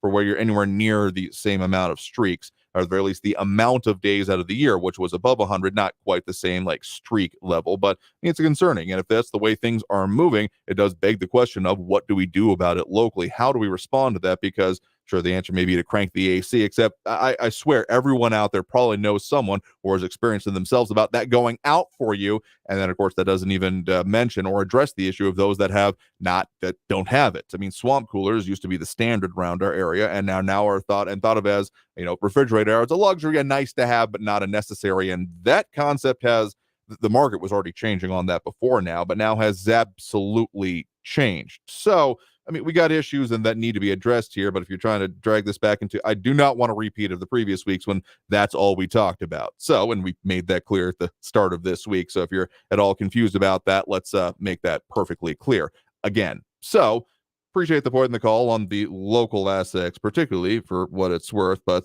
going to go ahead and take that next break right now. Coming out of this break, we got a whole lot more to talk about and a whole lot more calls that we'll get to, more of the comments as well online. So that number to call is 915-544-5876, 915-544-KTSM. Back after this break with more Talk El Paso here on News Radio 690 KTSM. Stay tuned.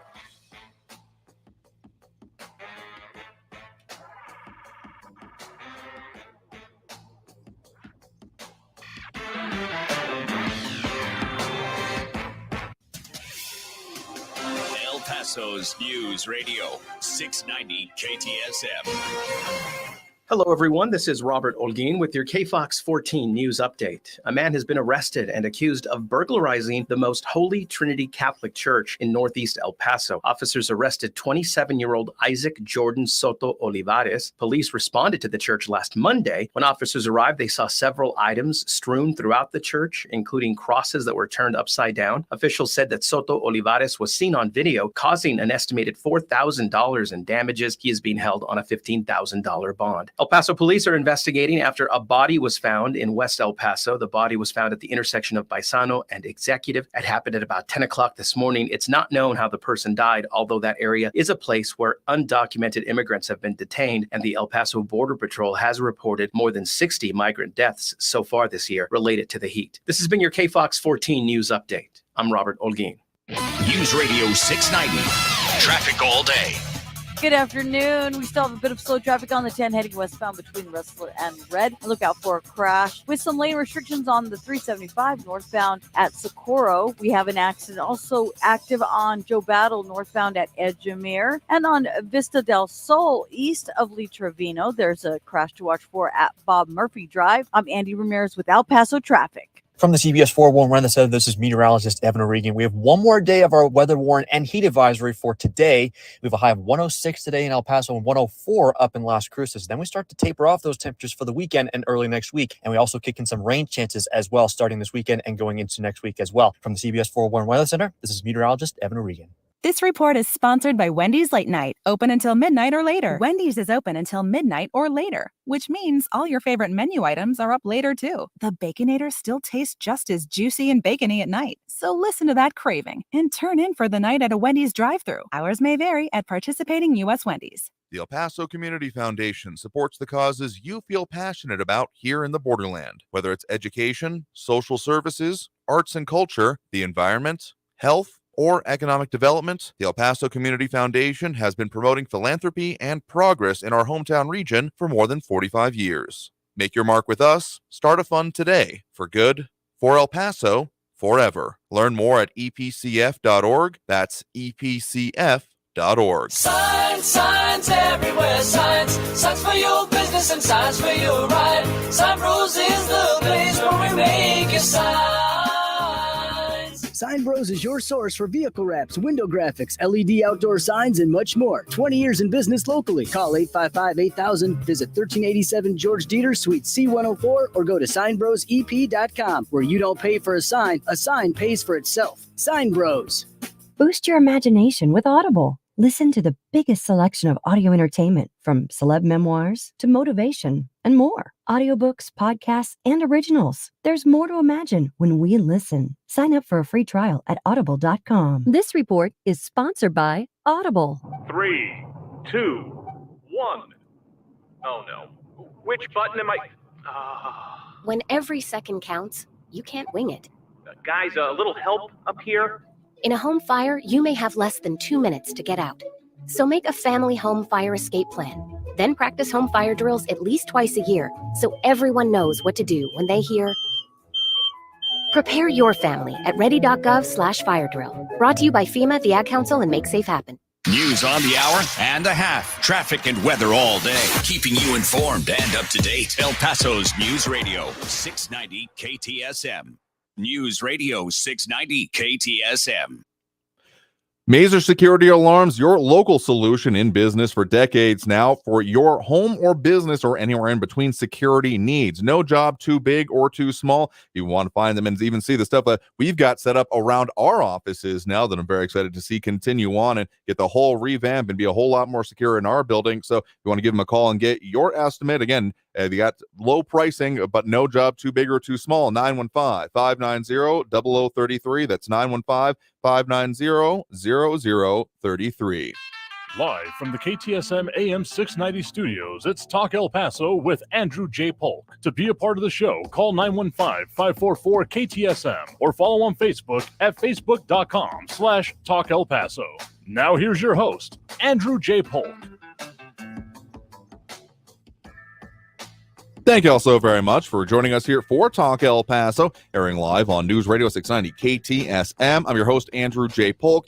Thank you for tuning in, however you may be doing so, be it on air, online, live streaming through the free and reliable iHeartRadio app, or joining us over on the various social media pages. We are up on these days, facebook.com/Talk El Paso, the Talk El Paso channel over on YouTube, Twitter @Talk El Paso, or twitch.tv, Andrew J. Polk.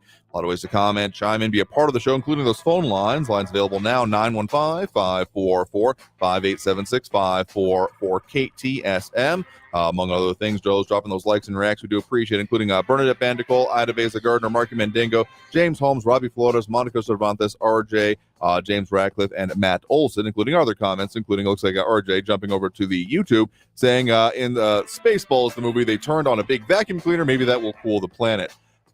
In the there's world peace if everyone's dead kind of concept, I guess, because if I'm remembering the plot of that movie correctly, which it's been a minute, but definitely watched it probably way many times in my youth, it was stealing the atmosphere. So sure, if there's no atmosphere, I do believe that's the day and nighttime temperatures would probably hit extremes, but probably would be a little bit less if you also don't want to be able to live here. Just saying. Also, if you got a giant planet-sized Earth, robot vacuum waiting in the wings, bust that stuff out, man. Let's see it work.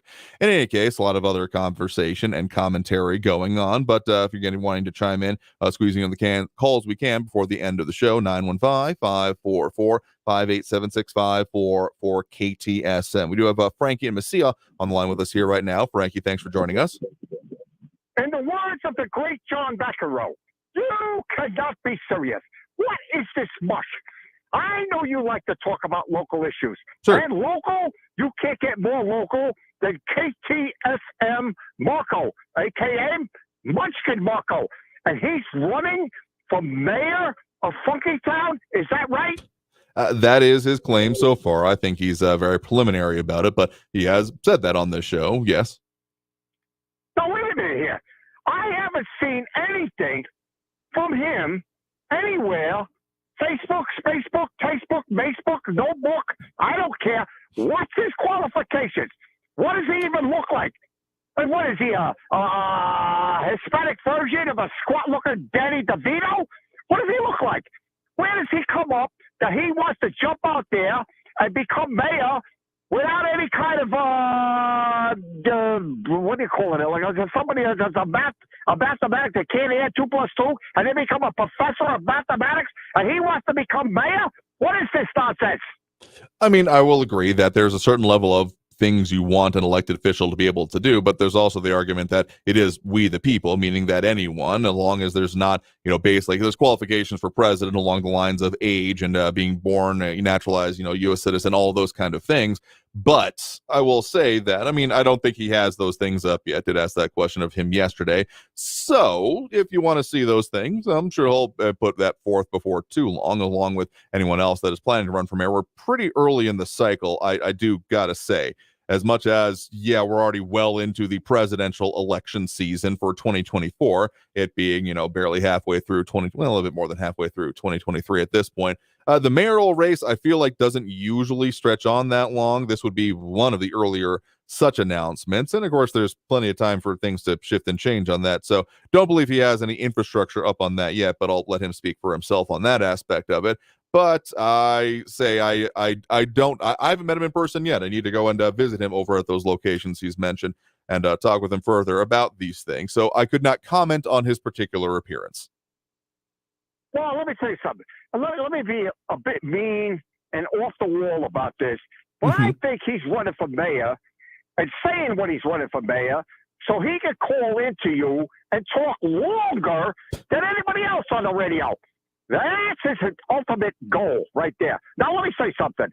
Sure. I was doing some research. I love Roman history. Again, I just chime into that. I just love it to death. It's a horrible, horrible empire, the whole nine yards. But they did have a way about going things. But I want to share something with you here. And this is from a Carthaginian lawyer, an apologist for Christianity back at around CE 160, 65, 67. But he said, right, and let me follow up on this. He who lives only to benefit himself confers on the world a benefit when he dies. And his fellow's name is Tertullian. right? A Carthaginian, right? Okay. And I just found that so absolutely 100% spot on when you look at somebody like the Donnie Dotard or any other creep out there that wants to only benefit himself, then the happiness for the rest of the world is excited when they die. What do you think of that, Andrew? I think it is also said that society grows great in which old men plant trees in whose shade they shall never rest. So the idea of only, gathering wealth, of only doing something for yourself here does then lead to, at the very least, practically speaking, beyond the philosophy, all you're really doing is setting up how big of a fight there is probably going to be over your estate unless you have one hell of an ironclad will or sets of trust after that point. And if that's all you want to achieve out of life, okay, that's your prerogative. But just know that the people that we tend to remember and tend to have their legacies continue on have built a legacy of one of doing things. I mean, what are some of the names of places that we remember, even if there are some other implications maybe around their name, like Rockefeller is one of them out there that, I mean, sure, he had a lot messed up and particularly locally impacting the Teapot Dome scandal. And of course, the AB Fall Mansion that still stands in El Paso being one of the local impacts, and the fact that it's there and was abandoned, among other things, a part of it. But we don't remember him for that part, of course, at least not in the major public mind, because of all the things that were then done about, building public libraries and literacy. So it can even be seen still as a selfish import or a selfish industry of, well, I got to try to undo or at least, rewrite the major narrative about what I've done with my life. And if that's it'd be better to be a good person overall, but at the very least, if there's at least a thought towards what happens after you're gone, or the recently legacy and what happens with the country and society in general, I would say so much the better, regardless of the reason coming from it. Oh, I hear you. You are just top shelf, Andrew. I know you do history. You are absolutely 100% square away individual, and that is true. I don't know how people react, and when you pass away and you want to leave some kind of a legacy, what is it? I mean, you want a good legacy? Not that it makes any difference, puts any more money in somebody's pocket, but for your own personal sense of valuation. Even if you're dead, just before you passed away, you did the right thing. And I think that's an important aspect of a human being. That's my point. No, to agree with you on that point there. And as much as, you're dead, how do you know about it? Besides, and let's start getting into the metaphysical, the idea of doing well for a society and, again, having that legacy preserved going forward and hopefully in a positive light. At the very least, there's another concept, noblesse oblige, that used to exist, particularly, in the days of nobility existing in the European sense. But still, there's been the kind of American version of it that from those who have a lot, much is expected or previously has been required. And the way that is dealt with or even referenced within our society, I think is a significant aspect of, the American spirit overall. All right, I hear what you're saying, but just one last point.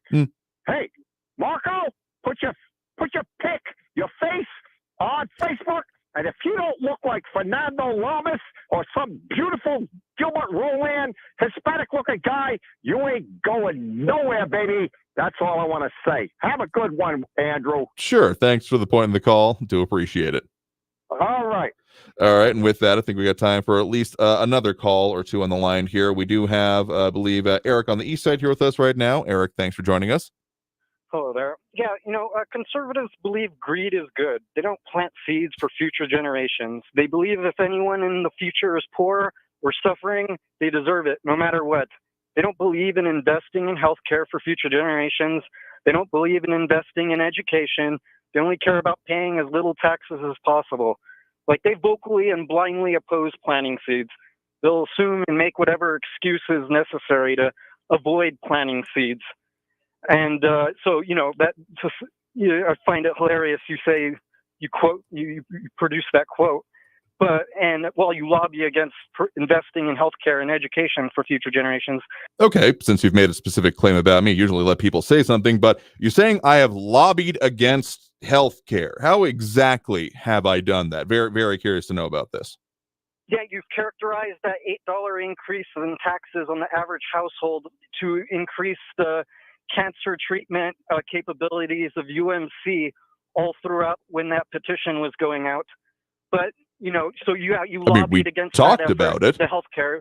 And then you said, I would challenge you to say if I ever said that I liked or disliked it. I mean, there may have been questions that I had, as I will have basically about any publicly affecting issue, but you truly feel that I was against it based on the interviews that we did. Sounds like you're only thinking about one subset of them, including the fact that we have both had UMC, the UMC Foundation, or maybe not the foundation. No, it's the county hospital district. There we go. Is the two parts of it on here to talk about that. So it sounds like you're unhappy that we talk with people you don't like and take that as our core message here. Am I kind of hitting the mark there?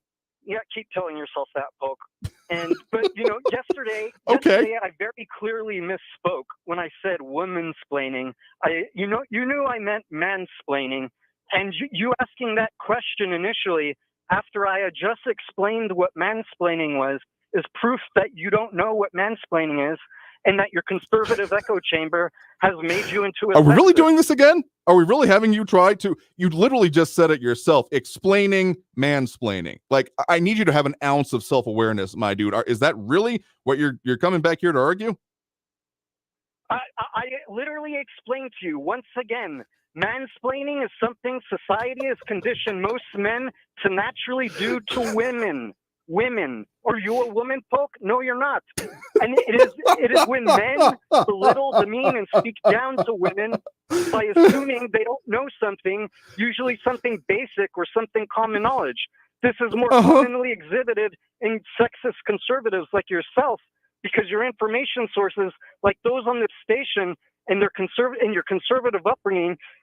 My conservative upbringing. I'm very glad that you apparently went and talked with my parents about the way I was raised here. Listen, you're mad. I get it. This isn't going the way you expected it to do, but just throwing out insults like this, if you're expecting that to work as actual reasoning and just going further and further afield with it, I seriously cannot take you seriously anymore. And yeah, you did say women-splaining, which was a little weird yesterday, but I didn't take that as your major point. It sounded like a misspoken moment, but you're seriously doubling down on mansplaining.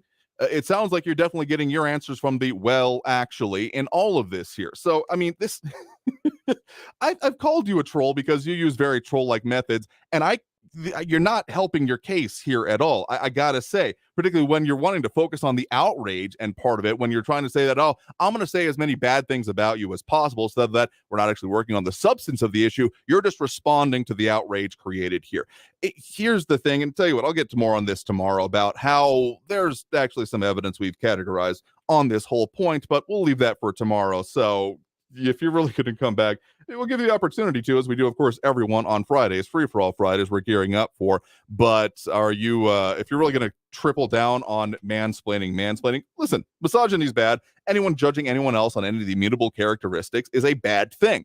If you're not judging someone, again, content of the character versus color of their skin or beyond would be my addition beyond onto that. You're just not being a good, active human being, plain and simple. And you can call me a liar about that all that you want. But here's the thing. I stand by my words as opposed to whatever you're making up about how someone that disagrees with you has to have something bad about them that just makes it so that anything they say is unreasonable, ludicrous, etc.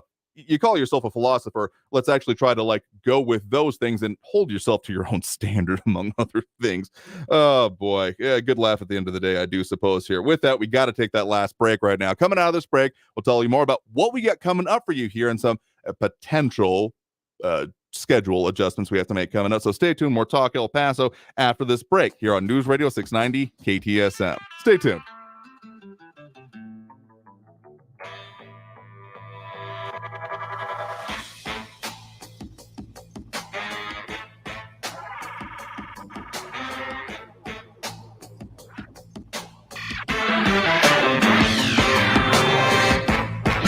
Traffic all day.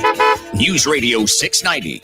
Checking out those freeways, we have slow traffic on the 10 eastbound between Cotton and Sumac. Also slow on the 375 westbound between Ressler and Donovan. More slow traffic on the 10 westbound between Ressler and Artcraft. Earlier accident still active on the 375 northbound near Socorro. And a new crash on Gateway at Paisano. I'm Andy Ramirez with El Paso Traffic. This report is sponsored by Wendy's Late Night, open until midnight or later. Wendy's is open until midnight or later, which means all your favorite menu items are up later too. The Baconator still taste just as juicy and bacony at night. So listen to that craving and turn in for the night at a Wendy's drive-thru. Hours may vary at participating U.S. Wendy's. The podcast Outlaws, The Good Thief tells the story of the Robin Hood of Greece. Follow this fugitive's trail from Athens to mountain hideouts and discover how this bank robber who shares money with the poor has stolen the hearts of the Greek people. They say Paleokostas has given a lot of money to poor people. Like, he'd steal a car from a village and return it with a bag of cash on the seat. Listen to Outlaws, The Good Thief on the iHeartRadio app or wherever you get your podcasts.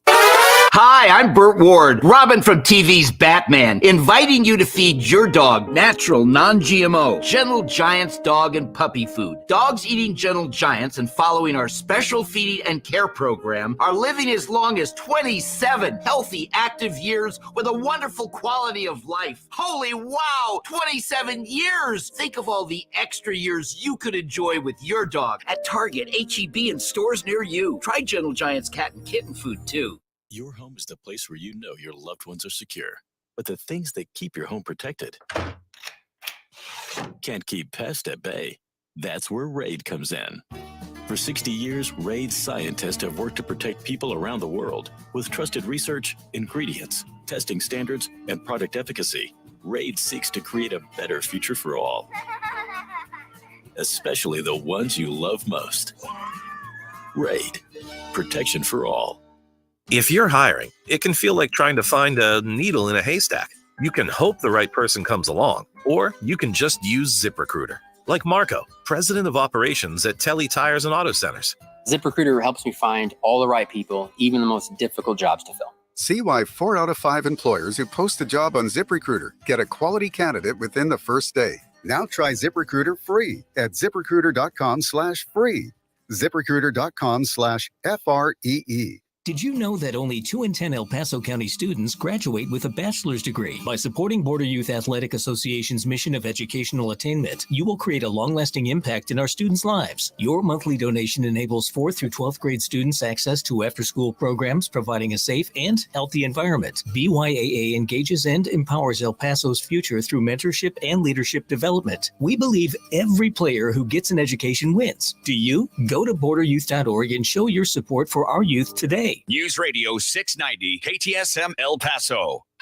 Live from the KTSM AM 690 studios, it's Talk El Paso with Andrew J. Polk. To be a part of the show, follow on Facebook at facebook.com/Talk El Paso. Now here's your host, Andrew J. Polk. Thank you all so very much for having joined us here for Talk El Paso, airing live on News Radio 690 KTSM. I'm your host, Andrew J. Polk. Appreciate you all having tuned in with us as we have covered a lot of ground in this past couple hours, but we got a lot more to come, of course, because tomorrow is Free for All Friday, and as much as we always try to get dragged that way, particularly by certain callers or topics, but tomorrow's the day when we really get into it, meaning we're going to get into and dedicated both hours of the show to all the comments, calls, all the topics that we can squeeze into 2 hours anyway, which is never quite enough, but we do our level best, and just make sure to keep it clean over there. But of course, we want to mention Talk El Paso, brought to you in part by the El Paso Community Foundation, of course, putting on the Plaza Classic Film Festival this year, coming up on the final weekend, again, the finale being the 1989 Batman on Sunday. But they do have coming up tomorrow is going to be Stand and Deliver with special guest appearance by the star of that, Edward James Olmos, I should say. So I don't think I'll be able to sneak away for that one, at least not the lecture that starts at 6, but a whole lot more, plazaclassic.com. Be sure to check out the full schedule. And so some of the things we're working on, again, will be more about that whole, again, the Raise the Wage Act 2023, Act of 2023, and more interviews on that. More about some of the other issues affecting us here in the Borderland, trying to get on some of our state legislators in this interim-ish period, but of course also Rep. Lena Ortega on her retirement and what she's been able to do in office, including that kind of last major goal. So there's a whole lot more to get into and a whole lot of stuff always going on and affecting us here in the Borderland, but we'll have to leave it there for today because we are out of time. I do want to thank everyone that did tune in, call in, comment, participate in the show. Let us know where they're tuning in from, where that signal is going well. We'll do it again tomorrow as we do every Monday through Friday, 4 to 6 p.m. Free for All Friday on deck. So again, until then, until next time, I want you all to stay safe out there, look twice for motorcycles when out on the road, and have a great evening, y'all. We'll see you tomorrow.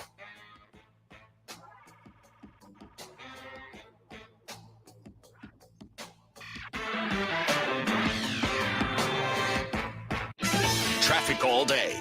News Radio 690. Checking out those freeways, we have slow traffic on the 10 eastbound between Cotton and Sumac. Also slow on the 375 westbound between Wrestler and Donovan. More slow traffic on the 10 westbound between Wrestler and Artcraft. Earlier accident still active on the 375 northbound near Socorro. And a new crash on Gateway at Paisano. I'm Andy Ramirez with El Paso Traffic. Portions of the following program were pre-recorded. Hey, El Paso and surrounding areas. This is Ivan Ochoa, General Manager of Sunland Park Chrysler Dodge Jeep Ram Fiat. Thank you for making us #1 in new car sales again. We make buying a new or certified pre-owned vehicle fast, fun, and easy. Our goal this month is to break our all-time sales record, so Sunland Park Chrysler Dodge Jeep Ram Fiat will do whatever it takes to make a deal. Get 10% off MSRP on 2023 Ram 1500 Lone Star trucks, $4,000 off MSRP on 2023 Jeep Gladiator trucks, and super low 1.9% APR for 72 months. $2,000 off MSRP on 2023 Jeep Wrangler, plus 2023 Jeep Grand Cherokee Laredo. $3,500 off MSRP and 2.9% for 72 months. Worry about your trade or credit? Don't sweat it. Our aggressive lenders will push to approve your credit, even if your credit is less than perfect, or if you owe more than the trade is worth. Get huge savings and more for your trade during the Make This a Summer Sales event at Sunland Park Chrysler, Dodge, Jeep, Ram, Fiat. At I-10 at Sunland Park Drive or online at sunlandparkdodge.com. Estamos en tu esquina El Paso Strong. Includes factory rebate and dealer discount for CTNL. 1.9% APR is $1,471 and 2.9% is $1,515 per thousand finance. On select vehicles with approved credit. Offers not combined. News on the hour and a half. Traffic and weather all day. News Radio 690 is KTSM AM El Paso, an iHeart radio station. NBC News Radio, I'm Brian Shook. Additional charges against former President Trump in the Mar-a-Lago classified documents case are being filed. Special counsel Jack Smith is adding one defendant and additional charges to the prior indictment against Trump and aide Walt Nauta. Carlos de Oliveira, who was the maintenance worker who helped Nauta move boxes containing classified documents around the Florida resort following a subpoena last May, was added. An additional charge of willful retention, as well as 2 new obstruction counts, are being added as well.